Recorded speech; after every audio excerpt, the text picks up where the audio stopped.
নমস্কাৰ বন্ধু বান্ধৱীসকল, পুনৰ এটা নতুন ভিডিঅ'লৈ স্বাগতম জনাইছোঁ। অসম চৰকাৰৰ নতুন নিযুক্তি পৰীক্ষাসমূহৰ বাবে কেইটামান ইম্পৰ্টেণ্ট কুৱেশ্যন বাছি দিয়া হৈছে, গতিকে ভিডিঅ'টো শেষলৈকে চোৱা আৰু পইণ্টবিলাক নোট কৰি যোৱা।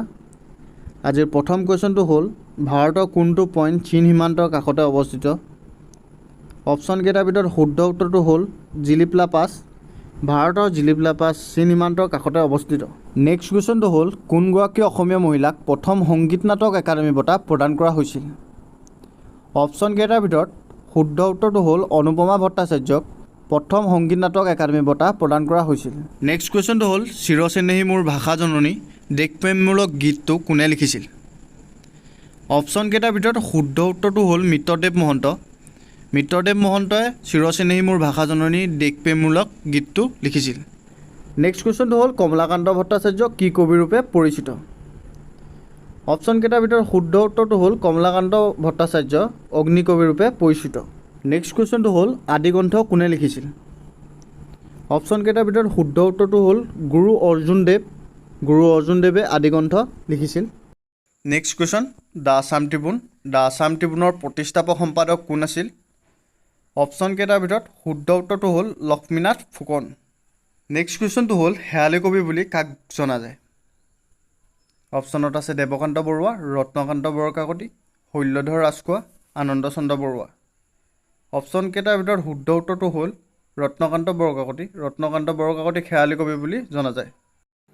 নেক্সট কুৱেশ্যন, ভাৰতনাট্যম কোন ৰাজ্যৰ শাস্ত্ৰীয় নৃত্য হয়? অপশ্যনত আছে তামিলনাডু, মধ্যপ্ৰদেশ, কেৰেলা আৰু কৰ্ণাটক। অপশ্যনকেইটাৰ ভিতৰত শুদ্ধ উত্তৰটো হ'ল তামিলনাডু। তামিলনাডুৰ শাস্ত্ৰীয় নৃত্য হ'ল ভাৰতনাট্যম। নেক্সট কুৱেশ্যন, প্ৰথম অসমীয়া ৰঙীন ছবিখনৰ নাম কি? অপশ্যনত আছে ভাইটি, জয়মতী, ল'ৰা বন্ধু, দূৰণিৰ ৰং। অপশ্যনকেইটাৰ ভিতৰত শুদ্ধ উত্তৰটো হ'ল ভাইটি। এই কুৱেশ্যনটো বহুকেইটা এক্সামত আহি থকা দেখা যায়। ইম্পৰ্টেণ্ট কুৱেশ্যনবিলাক দিয়া হৈছে, গতিকে প্লিজ চেনেলটো ছাবস্ক্ৰাইব কৰি লোৱা এনেকুৱা পুনৰ নতুন নতুন ভিডিঅ'বিলাক পাই থাকিবলৈ। নেক্সট কুৱেশ্যনটো হ'ল, কোন চনত শৰাইঘাট দলং নিৰ্মাণ কৰা হৈছিল? অপশ্যনত আছে 1948, 1959, 1962, 1972। অপশ্যনকেইটাৰ ভিতৰত শুদ্ধ উত্তৰটো হ'ল 1962 চনত শৰাইঘাটৰ দলং নিৰ্মাণ কৰা হৈছিল। নেক্সট কুৱেশ্যনটো হ'ল, প্ৰথম অসমীয়া শিশু আলোচনীখনৰ নাম কি? অপশ্যনত আছে মুকুতা, ল'ৰা বন্ধু, মৌ আৰু ৰং। অপশ্যনকেইটাৰ ভিতৰত শুদ্ধ উত্তৰটো হ'ল ল'ৰা বন্ধু। ল'ৰা বন্ধুৱে হ'ল প্ৰথম অসমীয়া শিশু আলোচনী।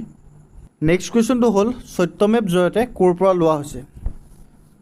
অপশ্যনত আছে পুৰাণ, ইচ্ছা উপনিষেদ, মুণ্ডকা উপনিষেদ, বেদ। অপশ্যনকেইটাৰ ভিতৰত শুদ্ধ উত্তৰটো হ'ল মুণ্ডকা উপনিষেদ। মুণ্ডকা উপনিষেদৰ পৰা সত্যমেৱ জয়তে লোৱা হৈছে। নেক্সট কুৱেশ্যনটো হ'ল, অসমীয়া ভাষা উন্নতি সাধিনী সভা কেতিয়া প্ৰতিষ্ঠা কৰা হৈছিল? অপশ্যনকেইটাৰ ভিতৰত শুদ্ধ উত্তৰটো হ'ল 1888 চনত অসমীয়া ভাষা উন্নতি সাধিনী সভা প্ৰতিষ্ঠা কৰা হৈছিল। নেক্সট কুৱেশ্যনটো হ'ল, কোন চনত ৰবীন্দ্ৰনাথ টেগোৰক নোবেল বঁটা প্ৰদান কৰা হৈছিল? অপশ্যনত আছে 1910 চন, 1913 চন, 1917 চন, 1915 চন। অপশ্যনকেইটাৰ ভিতৰত শুদ্ধ উত্তৰটো হ'ল 1913 চনত ৰবীন্দ্ৰনাথ টেগোৰক নোবেল বঁটা প্ৰদান কৰা হৈছিল। নেক্সট কুৱেশ্যনটো হ'ল, বধকাব্য কোনে লিখিছিল? অপশ্যনত আছে অনন্ত কুণ্ডলী, মাধৱ কুণ্ডলী, ৰাম সৰস্বতী আৰু হেম সৰস্বতী।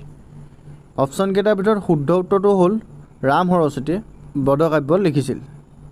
নেক্সট, ত্ৰিপিটক কাৰ পবিত্ৰ পুথি? বৌদ্ধ, জৈন, হিন্দু, শিখ। অপশ্যনকেইটাৰ ভিতৰত শুদ্ধ উত্তৰটো হ'ল বৌদ্ধ ধৰ্মৰ পবিত্ৰ পুথিখন হ'ল ত্ৰিপিটক। নেক্সট, স্বাধীন ভাৰতৰ প্ৰথম অসমৰ ৰাজ্যপাল কোন আছিল? অপশ্যনত আছে ছাৰ আকবৰ হাইদৰি, ফখৰুদ্দিন আলি আহমেদ, তৰুণৰাম ফুকন, গোপীনাথ বৰদলৈ। অপশ্যনকেইটাৰ ভিতৰত শুদ্ধ উত্তৰটো হ'ল ছাৰ আকবৰ হাইদৰি আছিল স্বাধীন ভাৰতৰ প্ৰথম অসমৰ ৰাজ্যপাল।